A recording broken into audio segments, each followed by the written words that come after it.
Turquía está preparada para ser superpotencia en 2030. Con el segundo ejército más grande de la OTAN y una ubicación estratégica entre Europa y Asia, Turquía se está preparando para transformarse de un actor regional a una potencia global. ¿Qué impulsa este ascenso?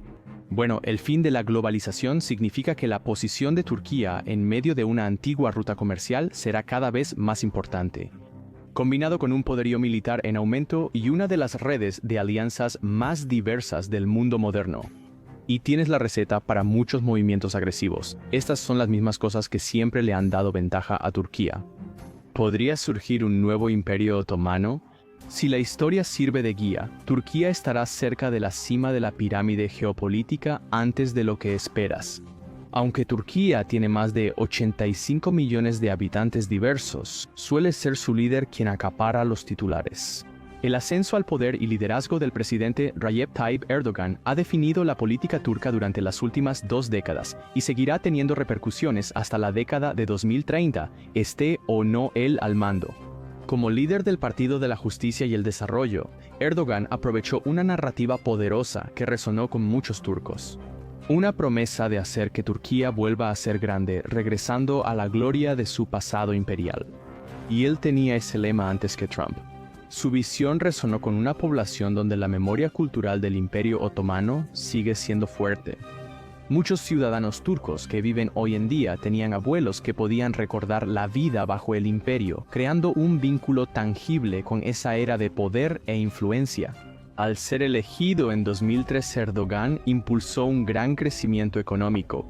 Bajo su liderazgo, el Producto Interno Bruto de Turquía casi se triplicó entre 2003 y 2018, y esto ha elevado la riqueza y el estilo de vida promedio de los ciudadanos turcos desde los niveles de la Siria previa a la guerra hasta los de la España moderna. Tal éxito económico le otorgó a Erdogan una gran confianza y apoyo por parte del pueblo turco, permitiéndole implementar políticas más ambiciosas. Erdogan ha buscado extender su poder más allá de los límites tradicionales de mandato. Al reescribir la constitución, transformó el gobierno de Turquía al consolidar el poder en la presidencia y extender su permanencia en el cargo más de lo permitido antes. Esto también ha coincidido con el giro gradual de Erdogan, alejándose de Occidente y un renovado enfoque en la identidad islámica de Turquía. Ha alineado a Turquía más estrechamente con la hermandad musulmana y otros movimientos islámicos, remodelando la orientación geopolítica del país. Esto ha hecho que Turquía sea un socio difícil de comprender para la Unión Europea y la OTAN, pero sí está alineado con la historia de Turquía de estar conectada con Oriente. La historia de Turquía está llena de éxitos, y un estudio cuidadoso revela las ventajas ocultas que otorga ser el cruce de civilizaciones. Alejandro Magno sentó las bases de la red de la Ruta de la Seda durante sus expediciones hacia el este. Las sedas, especias, textiles y té cruzaron la masa continental euroasiática y financiaron a decenas de reinos. La región de Anatolia, lo que hoy es Turquía, sirvió como un puente crucial entre el este y el oeste. Los romanos expandieron esta ruta comercial, que después llevó al Imperio Bizantino. Con base en Constantinopla, se mantuvo en el poder durante toda la Edad Media. Esto la convirtió en una de las civilizaciones más duraderas de la historia, quedando solo detrás del Antiguo Egipto, la China imperial y la dinastía imperial japonesa. Incluso después de la caída de Constantinopla, fue convertida de inmediato en la capital del Imperio Otomano, que duró 623 años más. Hay muy pocos rincones del planeta con una historia de tanta importancia global. A principios del siglo XX, tras el colapso del Imperio Otomano, se fundó la República de Turquía moderna, bajo el liderazgo de Mustafa Kemal Atatürk. Atatürk fue algo así como el George Washington de Turquía, ya que ambos realizaron una importante labor de construcción nacional para preparar a sus países para el éxito. Parte de la visión de Atatürk era orientar a Turquía hacia Occidente y hacerla más europea. Tras la Segunda Guerra Mundial, Turquía fue invitada a la OTAN y recibió ayuda estadounidense con el Plan Marshall. En los años 50 hubo un giro hacia políticas más orientadas al mercado. Turquía se centró en agricultura e infraestructura y logró un crecimiento anual del Producto Interno Bruto del 6.4% en la década. Los shocks petroleros de los 70s impactaron a Turquía y causaron una crisis de deuda en 1979, En 1980, Turquía adoptó la liberalización económica y un modelo exportador, logrando un crecimiento rápido del Producto Interno Bruto de 5.8% anual en promedio. En los años 90, Turquía enfrentó varias crisis financieras, en especial en 1994 y 2001. La crisis de 2001 fue particularmente severa, con el Producto Interno Bruto contrayéndose un 5.7% y la 55%. En ese momento, Turquía recibió el préstamo más grande jamás otorgado por el Fondo Monetario Internacional para salvar la economía. En 2003, Erdogan llegó al poder y sus primeros 5 años como primer ministro tuvieron un fuerte crecimiento económico, con tasas de crecimiento anual del Producto Interno Bruto que a menudo superaban el 7%. Después de tropezar durante la crisis financiera global, Turquía continuó experimentando un crecimiento sólido de 2010 a 2017. En 2018, Turquía tuvo una crisis monetaria. La lira se depreció y la inflación subió al 20%. Actualmente, Turquía enfrenta una alta inflación que llegó al 85% en 2022, la mayor en 24 años. Sin embargo, la devaluación de la lira turca está abriendo algunas oportunidades económicas muy interesantes. El ascenso de Turquía como potencia en 2030 está marcado por uno de los entornos económicos más complejos del mundo actual. A simple vista, la economía de Turquía parece inestable. El país ha estado lidiando con altos niveles de inflación desde principios de la década de 2010, un problema que se origina en políticas monetarias poco ortodoxas. Erdogan pasó años resistiéndose firmemente a subir las tasas de interés. La mayoría de los bancos centrales y responsables financieros suben tasas de interés ante la inflación. Una tasa de interés es simplemente el costo de pedir dinero prestado, así que aumentar las tasas hace que el dinero sea más caro. El aumento de tasas reduce la demanda de los consumidores. Imagina que la tasa de interés de tu tarjeta de crédito, tu hipoteca y el pago de tu auto subieran al mismo tiempo, mientras que el banco, al mismo tiempo, te diera más por tener dinero en tu cuenta de ahorros. Inevitablemente gastarías menos y ahorrarías más. Bueno, a Erdogan no le gustó eso. Él instruyó a los bancos estatales a que siguieran prestando a la economía nacional. Esto se debió a que los desarrolladores e inversionistas inmobiliarios en Turquía son de sus aliados políticos más fieles. Así que mantener las tasas de interés bajas ha llevado a la devaluación de la moneda, al aumento de los activos y a una disminución de la inversión extranjera. Esto también agotó las reservas de divisas de Turquía, ya que se necesitaban más liras para comprar bienes en el extranjero. Pero después de 5 años de castigo, la política económica está comenzando a normalizarse. El Banco Central subió su tasa de política más del 41% en un año. Eso es un salto de menos del 10% a tasas de interés del 50%. Esto debería frenar la inflación, pero deja a Turquía en una situación única. La proporción de deuda a Producto Interno Bruto de Turquía es de alrededor del 29%, lo cual es realmente bajo en comparación con el resto del mundo. Aunque los alemanes son fiscalmente conservadores, su deuda equivale al 60% del Producto Interno Bruto. India está en 83%, Estados Unidos está en 123%, y el de Japón es el 263% del Producto Interno Bruto.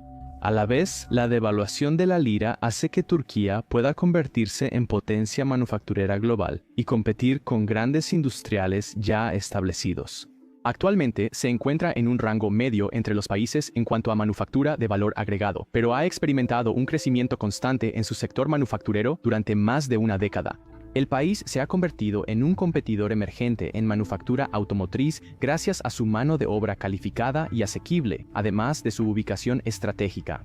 Sectores como textiles, electrónicos, maquinaria y alimentos también están creciendo de forma similar. El poderío industrial de Turquía la vuelve una alternativa atractiva para diversificar la base industrial fuera de China ante las crecientes tensiones con Estados Unidos y la Unión Europea. La devaluación de la moneda también impulsará el regreso de otro pilar de la economía de Turquía, el turismo. Antes de 2020, Turquía era un destino turístico muy popular. En 2019, el país recibió a 51 millones de visitantes internacionales, superando a grandes centros turísticos como México, Tailandia, Alemania y el Reino Unido. A medida que los viajes globales se recuperan, el sector turístico de Turquía está listo para volver a ser un contribuyente importante en su renacimiento económico. Eso significa un flujo constante de visitantes, euros y dólares hacia Turquía. Parte de ese dinero se invertirá en la seguridad energética de Turquía. Turquía busca reducir su dependencia energética desarrollando producción nacional en el campo de gas Sakarya. Para 2028, este campo podría generar 40 millones de metros cúbicos de gas natural diarios, mejorando la seguridad energética de Turquía y posicionándola como centro energético regional. En 2023, Turquía estuvo apenas detrás de Arabia Saudita como la economía más grande de Medio Oriente. Espero que sea la número 1 antes de 2030. En años recientes, Turquía ha cambiado su estrategia, dejando el poder blando tradicional y adoptando una política exterior más firme. La doctrina de la patria azul es clave en el nuevo enfoque de Turquía y fundamental para sus ambiciones marítimas. Desarrollada por dos ex vicealmirantes turcos, esta doctrina destaca la defensa de las fronteras marítimas y los intereses de Turquía en el Mar Negro, Egeo y Mediterráneo Oriental. Esto ha llevado a Turquía a ser más contundente al desafiar las reclamaciones marítimas de los países vecinos, especialmente Grecia y Chipre. En 2019, Turquía firmó un polémico acuerdo de delimitación marítima con el Gobierno de Acuerdo Nacional de Libia, desde la costa sur de Turquía hasta la noreste de Libia. El acuerdo creó efectivamente un corredor marítimo entre Turquía y Libia, atravesando zonas que Grecia considera como su propia zona económica exclusiva. El Gobierno de Acuerdo Nacional libio recompensó a Turquía por su apoyo en la Segunda Guerra Civil de Libia. Grecia, Chipre, Egipto y la Unión Europea salieron y condenaron enérgicamente el acuerdo. La Unión Europea declaró que el acuerdo infringe los derechos soberanos de terceros estados y no cumple con la Convención de las Naciones Unidas sobre el Derecho del Mar. En 2020, las armadas griega y turca estuvieron en máxima alerta durante un tenso enfrentamiento. Pero nadie toma acciones directas contra Turquía. Bueno, la relación de Turquía con sus miembros aliados de la OTAN se ha vuelto cada vez más compleja. Aunque Turquía se beneficia de ser parte de la alianza, a menudo actúa de manera independiente, a veces incluso en contra de los intereses de otros miembros de la OTAN. Y esto se ha agravado desde que ocurrió un intento de golpe de Estado en Turquía en julio de 2016. Después del golpe fallido, Erdogan estaba convencido de que fue instigado por la administración de Obama. Ahora no tengo ninguna información interna sobre si esa afirmación es válida o no, pero a simple vista, no me parece lógico que Obama viera derrocar a Erdogan como una jugada estratégica positiva para la OTAN y los intereses estadounidenses. Pero Erdogan afirma que el golpe fue orquestado por un clérigo musulmán turco que vive exiliado en Estados Unidos. Estados Unidos no apoyó de inmediato a Erdogan tras el fallido golpe de Estado, mientras que Vladimir Putin adoptó otro enfoque. De inmediato, le extendió una invitación a Erdogan para visitarlo unas semanas después, y los líderes se conectaron a pesar de que Rusia es el principal adversario de la alianza de la OTAN. Durante el siguiente medio decenio, estos dos adversarios históricos se acercaron más. En 2022, Rusia se convirtió en el mayor socio comercial del país, con un comercio bilateral que se duplicó a más de 68.000 millones al año. ¿Qué puede hacer Estados Unidos aquí? Turquía, el segundo ejército permanente más grande de la OTAN tras Estados Unidos, tiene 1 millón de efectivos y personal paramilitar. No quieres acercar más a Turquía a Rusia, por eso evitas medidas drásticas ante su agresión en el Mediterráneo Oriental y la compra de misiles S-400 rusos. Igualmente, la Unión Europea no puede hacer de Turquía un adversario. En 1963, Turquía firmó el Acuerdo de Ankara, estableciendo una asociación con la Comunidad Económica Europea, precursora de la Unión Europea. En 1987, Turquía pidió unirse a la Comunidad Económica Europea y en 1999 fue reconocida como candidata a la Unión Europea. Alemania y Francia no quieren un tercer país capaz de competir por el liderazgo de la Unión Europea dentro de la Unión. Actualmente, ellos están en el centro de toda la toma de decisiones. Impusieron cargas extras al proceso de solicitud de Turquía, haciendo que sea el único país que ha pedido entrar a la Unión Europea y no ha sido aceptado. Esto no fue una derrota total para Erdogan. Algunos dicen que nunca quiso unirse a la Unión Europea ni ser limitado por su burocracia y leyes supranacionales. Por eso el Reino Unido se fue. En 2004, la Unión Europea pidió a Turquía occidentalizarse y retirar al ejército de la política como parte de su solicitud. Erdogan estaba feliz de complacer. Como el 80% de los turcos quería unirse a la Unión Europea, había amplio apoyo popular para quitar a los líderes militares del poder político con reformas legislativas. Y al final, Turquía nunca fue convertida en miembro de la Unión Europea, pero sí forma parte de la Unión Aduanera, lo que armoniza las regulaciones y reduce los aranceles. Desde que el proceso de adhesión inició en 2005, Turquía se ha vuelto un actor más independiente. Una forma en que ejerce su poder e independencia sobre la Unión Europea es controlando el flujo de migrantes que vienen del Medio Oriente. Turquía alberga una de las poblaciones de refugiados más grandes del mundo, incluyendo a más de 3.1 millones de refugiados sirios y 300.000 refugiados y solicitantes de asilo de otras nacionalidades. La Unión Europea no puede manejar esos flujos.